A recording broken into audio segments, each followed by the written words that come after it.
বিসমিল্লাহ, আলহামদুলিল্লাহ, আসসালাতু আসসালামু আলা রাসূলিল্লাহ। আশা করি সবাই ভালো আছেন। আমি যখন প্রথম ফর্মাল অফিসে জয়েন করি তখন আমি আইসিএমের 20টা সাবজেক্টে পরীক্ষা দিয়েছিলাম। তার মধ্যে 14টা আমি পাশ করি। তো আমি আর আমার বন্ধু জুয়েল আমরা অনেক চাকরি খোঁজার সন্ধানে নেমেছিলাম।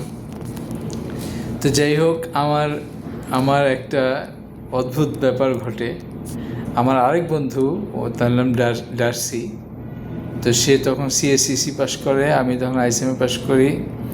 তো আমরা আমাদের বন্ধুর বাবার পরিচিত আমাদের আইসিএমের একজন সিনিয়র মেম্বার, তা উনি তাকে বলেছিলেন। তো যাই হোক, পরবর্তীতে দেখা গেল ওনার ছেলের 2 বন্ধু অ্যাপ্লাই করেছে। তো উনি স্বভাবতই তখন উনি বলেছে, ঠিক আছে অ্যাপ্লাই করেছে, আমি দুজনেই আমার ছেলের বন্ধু, তাহলে আমি কাউকে ফেভার করছি না। তো যাই হোক, আমি পরীক্ষা দিতে গেলাম। পরীক্ষা দিতে যে সেখানে আমার চাকরিটা হয়েছিল, কিন্তু এই বিষয়টা সেটা না।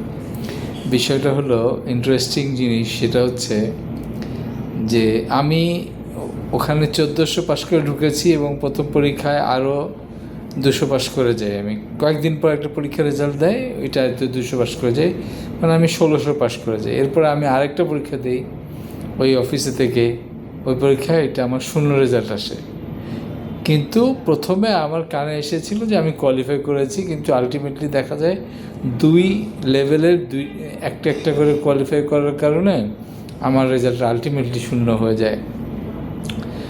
তো এরপর আমি আমার স্যার মজিবুর স্যারকে বলেছিলাম, স্যার আপনি পরে এক্সামিনেশন কমিটিতে থাকেন, আপনি কখনোই আমাকে বলার দরকার নাই আমি পাশ করেছি কিনা, আমি একবারে জানতে চাই। তো যাই হোক, এর পরের পরীক্ষা দিতে যাব, তো আমার বস তখন আমাকে ছুটি দিবেন না। তা আমি মজিবুর রহমান স্যারকে চিনি, তা আমি ওনাকে বললাম যে আমার যে লাইন ম্যানেজার উনি তো আমাকে ছুটি দিচ্ছেন না। তো উনি আমাকে একটা কথা বলেছে যে তোমার লাইন ম্যানেজার যদি ছুটি না দেয়, এটা ম্যানেজ করার দায়িত্ব তোমারই, সুতরাং তুমি তাকে ম্যানেজ করো। আপনারা অনেকে জানেন আমি একটু মাথা গরম টাইপের মানুষ। তা আমি ওই ছুটিটা ম্যানেজ করেছিলাম কীভাবে জানেন? চাকরি ছাড়ার ভয় দেখিয়ে। তো যাই হোক, এটা একটা শিক্ষা, এবং আমি কাউকে বলি না যে আপনারা বসকে ভয় দেখাবেন চাকরি ছাড়ানোর বিষয়। বাট আমার বস সুন্দর মতো আমাকে ছুটিতে দিয়ে দেয়। তো আমি পরীক্ষা অ্যাটেন্ড করি, এবং সেই পরীক্ষায় আমি একবারে 4টা পাশ করে কোয়ালিফাই করি, মানে আইসিএমে শেষ হয়ে যায় আমার। তো কেন এই কথাটা বলছি যে আসলে চাকরির বাজারে, চাকরির সময়ে আমি মাথাটা সবসময় একটু গরম থাকতো আমার আগে। তো এটা কেন থাকতো আমি জানি না, বাট থাকতো। তো এই কথাটা এই জন্য বলছি যে প্রথম চাকরির ঘটনা এটা, এবং আমার সবচেয়ে বেশি যেটা মনের বিষয় সেটা হলো আমার শ্রদ্ধেয় শিক্ষক মুজিবুর রহমান স্যার বলেছে, তোমার লাইন ম্যানেজারকে তোমাকেই সারা জীবন হ্যান্ডেল করতে হবে, তাকে বুঝিয়েই তোমাকে সব কাজ করতে হবে। তা যারা আমার মেন্টিরা যারা আমার যদি এই ভিডিওটা দেখে থাকেন, একটা কথা হচ্ছে কি, যে বসের সাথে শত্রুতা করে, বসের সাথে সম্পর্ক নষ্ট করে আসলে কোনো লাভ নেই। তো 2টা অপশন খোলা আমাদের জন্য। একটা হচ্ছে আমি আইদার বসের সাথে ভালো মিলেমিশে কাজ করব, বসকে হেল্প করব, অথবা অবশ্যই আমি অন্য জায়গায় ভালো কোথাও কোনো অপরচুনিটিগুলো আমি চলে যেতে পারবো।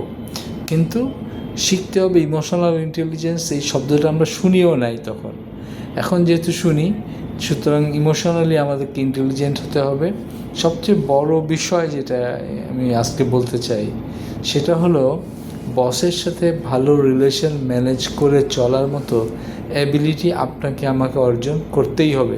কারণ প্রত্যেকেরই বস থাকবে, এবং বস আকাশ থেকে এসে পড়বে না, এবং কোনোভাবে আপনি সিলেকশন করে বস পাবেন এরকম মানুষের সংখ্যা খুবই কম।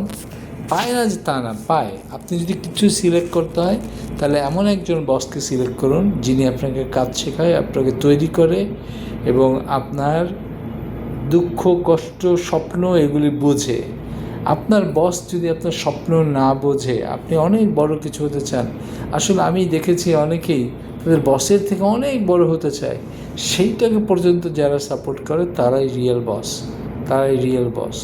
তো আপনি সেই দিনই একজন প্রকৃত বস হবেন যেদিন আপনার ফলোয়াররা আপনার থেকে অনেক বড় কিছু হতে পারবে। আনটিল নেক্সট টাইম, সবাই ভালো থাকবেন। সুবহানাল্লাহ বিহামদি, আশহাদু আল্লা ইলাহা ইল্লা আনতা। এইটা আসলে one. Thank you very much. আসসালামু আলাইকুম।